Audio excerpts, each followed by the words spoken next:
मुंबईच्या तापमानामध्ये आठवडाभर चढउतार जाणवणार। राज्यामधील अनेक भागामध्ये 2 ते 3 दिवसांमध्ये तापमानामध्ये वाढ होण्याची शक्यता। अकोल्यामध्ये 43.2 तर धुळ्यामध्ये 42 अंश सेल्सिअस तापमानाची नोंद। पुणे शहरासह जिल्ह्यामध्ये तापमानानं ओलांडली 40शी। उन्हाचा तडाखा आणखी वाढणार, पुणे वेधशाळेचा अंदाज।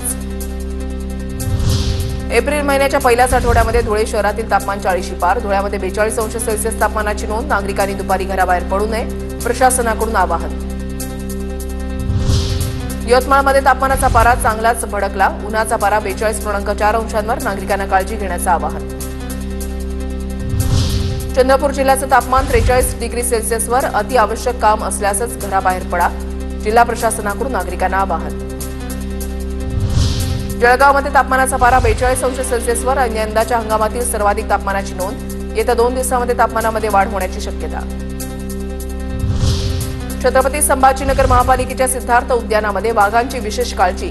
वाढत्या तापमानामुळे 12 वाघांसाठी कूलरद्वारे थंड हवेची व्यवस्था। भंडारा जिल्ह्यासह सर्वत्र उन्हाचा कडाका वाढला। भंडाऱ्यामध्ये आज सर्वोच्च 42 डिग्री अंश सेल्सिअस तापमानाची नोंद।